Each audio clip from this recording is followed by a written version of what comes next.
உட்காருங்க உட்காருங்க உட்காருங்க உட்காருங்க. இல்ல நான் சொல்லி முடிக்கிறேன். இருங்க உட்காருங்க. பேரவைத் தலைவர்களே உட்காருங்க. இருங்க உட்காருங்க. பதில் சொல்வது பாருங்க.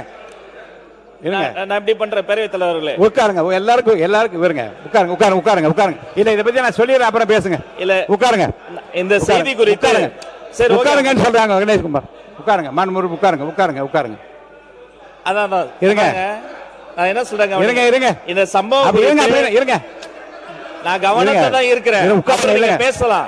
இல்ல ரெண்டும் ஒன்றுதான். இது பாருங்க பாருங்க உட்காருங்க. ரெண்டும் ஒன்றுதான். இருங்க மாண்பு. இருங்க மாண்பு அமைச்சர். மாண்புமிகு அமைச்சர். இல்ல நான் சொன்னதுக்கு அப்புறம் பேசுங்க. இல்ல அங்க இல்ல இல்லைங்க நான் ஒரு பதில் சொல்றேன், அப்புறம் நீங்க பேசுங்கன்றேன். உட்காருங்க உட்காருங்க. இருங்க இருங்க. நாட்டையே இருங்க உட்காருங்க. இல்ல நாட்டையே சொல்றேங்க. உட்காருங்க. நாட்டையே உலுக்கிய சம்பவம் என்று உட்காருங்க. மாண்பு அமைச்சர் அவர்கள் கருத்து சொன்ன பிறகும் உங்கள் கருத்துக்களை எல்லாம் நீங்கள் உளப்பூர்வம் சொல்லுங்க. நான் வாய்ப்பாடு தான் போறேன். நீங்க இருங்க. நாங்க முதல்ல இருங்க. இந்த பிரச்சனையில் இருங்க. உட்காருங்க. இருங்க. நீங்க யாரும் பேசாதீங்க, அமைதியா இருங்க. இந்த பிரச்சனை இருங்க. உண்மை இருங்க. இந்த பிரச்சனையில் அனைத்து கட்சிகளும் உண்மையில் அக்கறையோடு இருக்கிறோம் என்பதை தான் காட்டுவதற்காக பேச விரும்புகிறோம். அதுல மாண்புமிகு அமைச்சர் பேசின பிறகு நீங்க பேசினா என்ன, முன்னாடி பேசினா என்ன? அப்ப நாங்க தான் இருங்க. இல்ல இருங்க. நான் சொல்லட்டுமா? இருங்க உட்காருங்க. இருங்க. நீங்க என்ன கேக்குறீங்கன்னா இருங்க. இதுதான் முறை என்றால் நான் சொல்ற கேளுங்க. உட்காருங்க. இருங்க உட்காருங்க. அவை முன்ன இருங்க உட்காருங்க. நான் சொன்ன பிறகு நீங்க பேசலாம். உட்காருவாங்க. இங்க பாருங்க, நீங்க கேட்கலாம். இல்லைங்க இதுதான். இருங்க. இதே அவையில் கரூர் சம்பவம் நடந்த போது மாண்புமிகு முதலமைச்சர் முதல்ல எடுத்து அறிவிக்கிறாங்க. அதுக்கப்புறம் தான் உங்களுடைய வினாக்களை நீங்க வைத்தீங்க. அப்ப அந்த சம்பவம் நடக்கிற போது அனுமதித்தீங்க, அனுமதிக்க முடியாது. உட்காருங்க சார். யார் முதல்ல பேசுவது என்பது அல்ல. அமைச்சர் விளக்கம் கொடுத்த பிறகு உங்களுக்கு எவ்வளவு வேணாலும் நான் நேரம் தரேன். எல்லா கட்சிகளும் இதை பத்தி அறிவிப்பு கொடுத்திருக்கின்றீர்கள். நீங்க பேசுங்க. நாங்க சொன்னதுனாலதான் அவங்க பேசுறாங்க என்ற பதிலோ அல்லது எங்கள் பதிலுக்கு பிறகுதான் கேள்வி என்பதல்ல. மக்கள் பிரச்சனை எல்லோரும் அக்கறையாக இருக்கும் என்பதை உலகத்துக்கு தெரிய வேண்டும். அது இப்ப கேட்டா என்ன, அப்புறம் கேட்டா என்ன? கேளுங்க. யார் வேண்டான்னு சொல்றா? உங்களை அனுமதி பாருங்க. உங்களை அனுமதிக்கவில்லை என்றால் நீங்க கவலைப்படலாம். நீங்க இல்ல நீங்க என்ன நான் இந்த விளக்கத்தை சொல்ற கேளுங்க. கண்டிப்பா கொண்டு வரணும். இருங்க. அப்ப இருங்க. ஏன் அவங்களுக்கே அது இல்ல. நீங்க கவனம் இருங்க. நீங்க தயவுசெய்து இப்படி பாருங்க. இல்ல இருங்க. நீங்க என்ன விரும்புகிறீர்கள் என்றால், நாங்க கவனத்துக்கு கொண்டு வந்ததுனால தான் அமைச்சர் பதில் சொன்ன. பதில் சொன்ன பிறகு நீங்க உங்கள் கவனத்துக்கு கொண்டு வந்து உங்க கருத்துக்களை சொல்லுங்க. நீங்கள் சொன்னதால் தான் அவள் எடுத்துக்கொண்டார் என்பதல்ல. இப்படிப்பட்ட நிகழ்வுகள் முன்பு நடந்திருக்கிறது.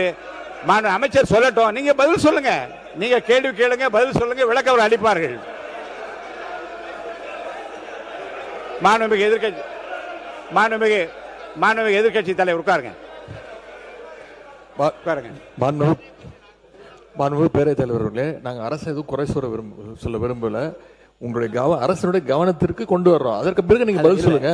நாங்க கவனத்துக்கே கொண்டு வராம நீங்களே எல்லாத்துக்கும் பதில் சொல்லுங்க. நான் எதுக்கு சட்டமன்றத்துக்கு வரணும்? சில நிகழ்வு உட்காருங்க. சில நிகழ்வுகளில் நான் விளக்கம் சொல்லிடுறேன். சில நிகழ்வுகளில் அரசே தங்களுக்கு தெரிந்திருக்கிற தகவல்களை முன்கூட்டியே உங்கள் அனைவருக்கும் மக்களுக்கும் தெரிவிக்கிற விதத்தில் என்ன தவறு இருக்கிறது? அதுக்குரிய இருங்க சார். அதே பொருள் இல்லை. இருங்க. எல்லாரும் குறுக்க பேசினா கஷ்டமா. உட்காருங்க. மாண்புமிகு உட்காருங்க. இந்த பிரச்சனையில் அவர் கருத்தை சொன்ன பிறகும் நீங்கள் உங்கள் கருத்துக்களை பதிவிப்பதில் என்ன தவறு இருக்கு? இல்லை சரி, என்ன சரியில்லை இல்லை. இதை இங்க பாருங்க. என்ன முயற்சிக்க கூடாது என்றா, நாங்கள் கவனத்துக்கு கொண்டு வந்ததால் தான் அவள் பதில் சொல்ல முடிந்தது என்றோ அல்லது நாங்கள் பதில் சொன்னதால் தான் கவனத்துக்கு கொண்டது என்றோ அல்ல. மக்கள் பிரச்சனையில் அனைவரும் ஒற்றுமையாக இருக்கிறோம். உரத்த குரலில் நாங்கள் பேச விரும்புகிறோம் என்பதை பதிவு செய்ய வேண்டும். அவ்வளவுதானே.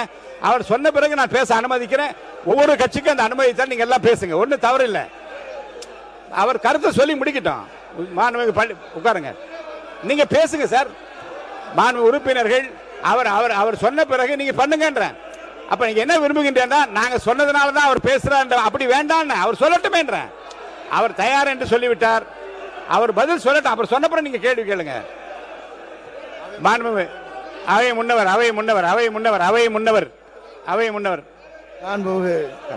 முன்னவர் பேசுங்க. மாண்புமிகு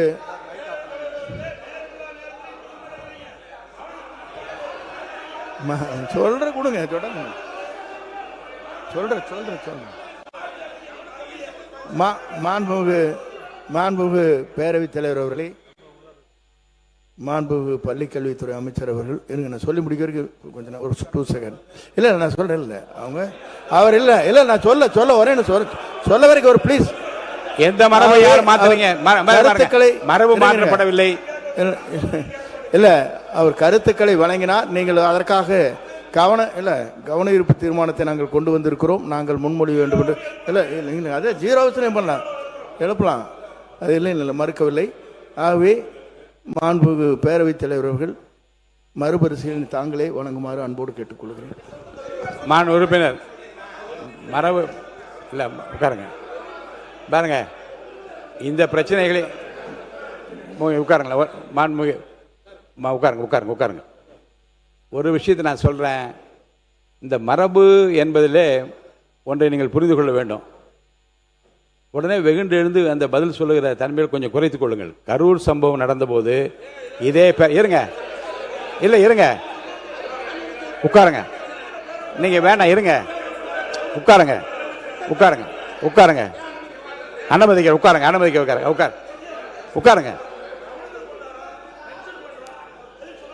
உட்காருங்க.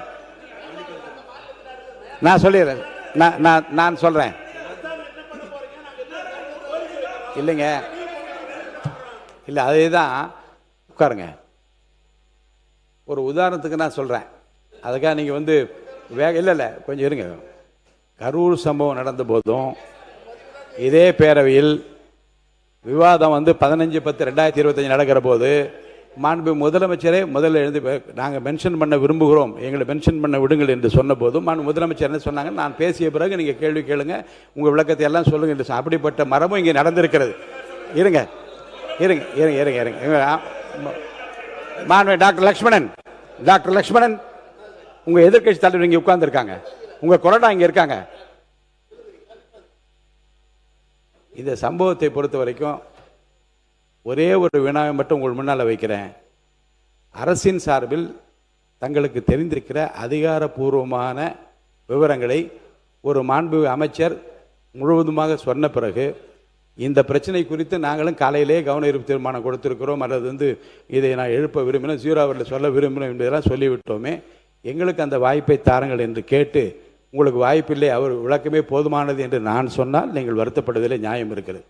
அவர் சொன்ன விளக்கத்திற்கு பிறகும் உங்களுக்கு தெரிந்திருக்கிற அதிகப்படியான அந்த உண்மைகளையும் சம்பவங்களையும் சொல்லி மேலும் பேசுவதற்கான வாய்ப்பளிக்கிறேன் என்று சொன்ன பிறகு, நாங்கள் சொன்ன பிறகுதான் மாண்பு அமைச்சர் பதிலளித்தார் என்பதோ இல்லை. ஏன் இல்லை அந்த இல்லை இந்த மாற்றத்தை இந்த மாற்றத்தை செய்வதனால் நிறைந்த பயன் பாதிக்கப்பட்டு இருக்க வேண்டும் என்கின்ற அந்த விருப்பத்தின் அடிப்படையிலும் உடனடியாக அரசு என்ன செய்கிறது என்பதை சொல்லுவதன் மூலமாக என்ன குறை வந்துவிட போகிறது எனக்கு புரியல. நீங்கள் மென்ஷன் இல்லை ஒன்று என்ன கிடைக்கும் என்றால், எதிர்கட்சியை சார்ந்த இந்த உறுப்பினர்கள் எல்லாம் உடனடியாக அரசனுடைய கவனத்தை ஈர்க்கும் வகையில் மென்ஷன் பண்ணாங்கன்ற அந்த பெயர் தான் கிடைக்குமே தவிர ரிசல்ட் ஒன்று தான், அதனுடைய விடை ஒன்று தான். இருங்க பாருங்க, இப்போது அவர் படிக்கட்டும், நான் உங்களுக்கு இருங்க. இல்லை நீங்கள் இல்லை நீங்கள் இப்போ நானே சொல்லிடுறேன், இதை இப்போ நீங்கள் இப்போ இல்லைங்க, மாண்பு எதிர்கட்சி தலைவரும் இப்போ பேசிய மற்ற கட்சியினரும் இதை ஏற்கனவே என்னிடம் கடிதம் மூலமாகவும் நேரடியாக 0 அவர்களை எழுப்பதற்குரிய அனுமதியை கேட்டால் என்பதையும் நான் பதிவு செய்து கொள்கிறேன். மாண்பு பள்ளிக்கல்வித்துறை அமைச்சர் பேசட்டும் பாட்டும். இல்லைங்க இல்லை சொல்லுங்க மாண்பு பள்ளி இருங்க. இல்லை விளக்கம் மட்டும் சொல்லுங்க, விளக்கம் மட்டும் சொல்லுங்க. நீங்க சொல்லுங்க. மாண்புமிகு பேரவைத் தலைவர் அவர்களே, உங்களுக்காக தான் பேசுறேன், சொல்லிடுறேன்.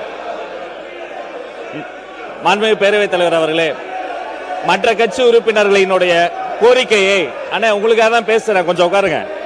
உங்களுக்காக தானே பேசுறேன், உட்காருங்க. அண்ணா கவனி, கொஞ்சம் உட்கார சொல்லுங்க, தர சொல்றேன், ரெக்வஸ்ட் பண்றேன். எடப்பாடி எதிர்கட்சி உறுப்பினர்களினுடைய கோரிக்கையை அவர்கள் ரொம்ப கன்சர்ன்டா ஒரு கோரிக்கை வைக்கிறாங்க, அதை கொஞ்சம் பரிசீலனை செய்து மறுபரிசீலனை செய்யும்படி கேட்டுக்கொள்கிறேன். மென்ஷன் பண்ணுங்க, மாண்பு எதிர்கட்சி தலைவர் மென்ஷன் பண்ணுங்க, எல்லா வருஷம் மென்ஷன் பண்ணுங்க. உட்காருங்க.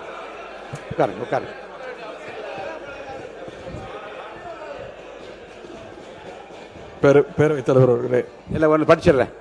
சிறப்பு கவன ஈர்ப்பு. தமிழ்நாட்டிலிருந்து நேபாளத்திற்கு சுற்றுலா சென்றவர்கள் வெள்ளத்தில் சிக்கியது குறித்து விழி 55 கீழ் அறிவிப்புகளை கீழ்காண் உறுப்பினர் கொடுத்துள்ளார்கள். திருவாளர்கள் ஏவா வேலு அவர்கள், மாநில உறுப்பினர் கார்த்திகேயன், மாநில உறுப்பினர் சி.வே. கணேசன் அவர்கள், மாநில உறுப்பினர் தமிழ் அன்சாரி அவர்கள், மாநில உறுப்பினர் ஜவஹர்லா அவர்கள், மாநில உறுப்பினர் எடப்பாடி கே. பழனிசாமி அவர்கள், மாநில உறுப்பினர் அகிரி எஸ்.எஸ். கிருஷ்ணமூர்த்தி அவர்கள், மாநில உறுப்பினர் கே. சிவகுமார் அவர்கள், மாநில உறுப்பினர் ஆர். செல்லசுவாமி அவர்கள், திருமதி லதா அவர்கள், மாநில உறுப்பினர் டி. ராமச்சந்திரன் அவர்கள், மாநில உறுப்பினர் மாரிமுத்து அவர்கள்.